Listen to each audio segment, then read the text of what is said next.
take our little break. I love this song, and I'm trying to get my piano set here. 3, there we go. I love this song, and I think David's going to play with me a little bit on this one.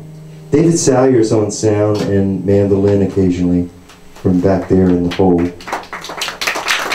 And also, person's been upstairs putting the food out and stuff, and thank you to those who brought dishes. That's really nice. That's Elaine Thomas, and all the beautiful woodwork and carpentry that you see Elaine created.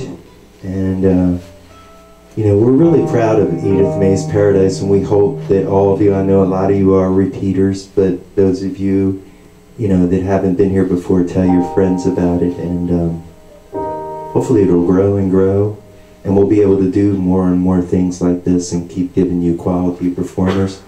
However, if you want to try out some songs, if you want to try out poetry, if you want to try out some, what? Poetry, song, what else? Comedy. If you want to try some comedy, we have an open mic every first Thursday of each month, unless somebody can't make it. And then we try to find a replacement. So we're trying to stick to that schedule as long as we can. We had to cancel November because of our friend Sandy. And anyway, hopefully that won't happen to us again. But this is by a woman named Dara Williams. Anybody familiar with Dara Williams? Yeah. And I've always loved this song, but I'm going to put my glasses on. So hopefully I'll make the least amount of mistakes. But I could never figure out, you know, like how to really do a version that, you know, I could, you know, hang my hat on. And she's got her own way of doing this song, and it's kind of upbeat.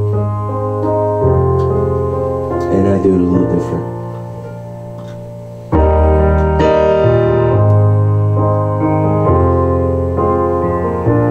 Oh, it's called Christians and the Pagans.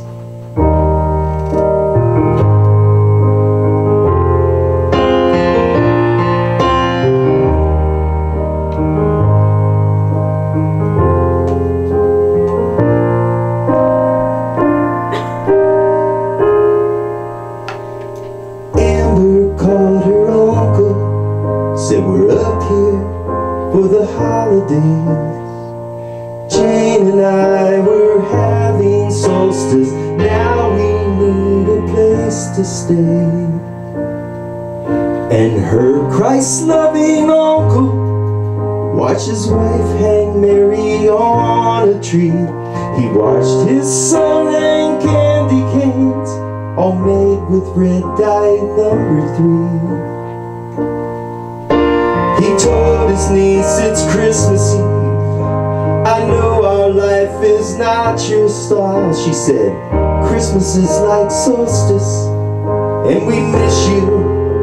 It's been a while.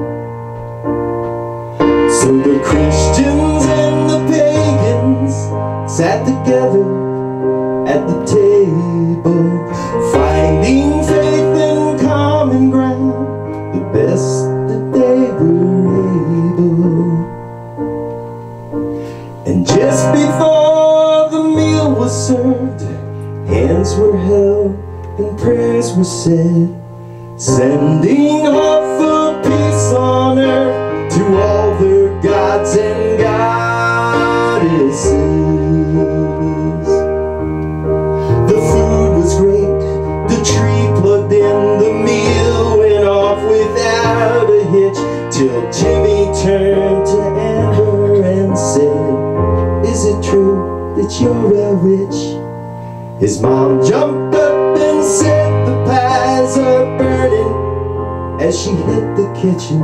And it was Jane who spoke. She said, it's true, your cousin's not a Christian.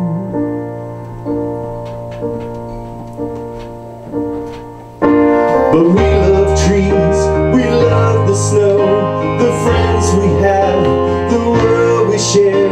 And you find magic from your God, and we find magic everywhere.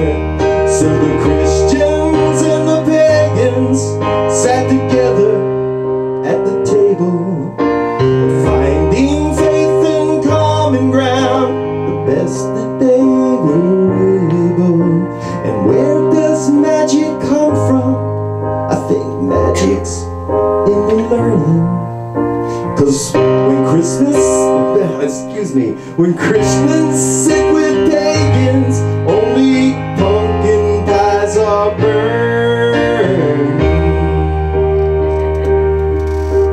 I knew that was gonna happen. But it's a great song, right? Love it. And here's how the story goes. When Amber tried to do the dishes, her aunt said, don't bother. Amber's uncle saw how Amber looked like Tim and like her father. He thought about his brother, how they hadn't spoken in a year. He thought he'd call him up and say, it's Christmas time and your daughter's here. He thought of father's sons and brothers, saw his own son tug his sleeve saying, can I be a pagan? Dad said, we'll discuss it when they leave. So the Christians and the pagans sat together at the table, finding faith and common ground the best they were able. Lighting trees in darkness, learning new ways from the old, and making sense of history, drawing warmth out of the cold. So the Christians and the pagans sat together at the table, finding faith and common ground, the best that they were able. And just before the meal was served, hands were held and prayers were said, sending hope for peace on earth to all their gods and goddesses.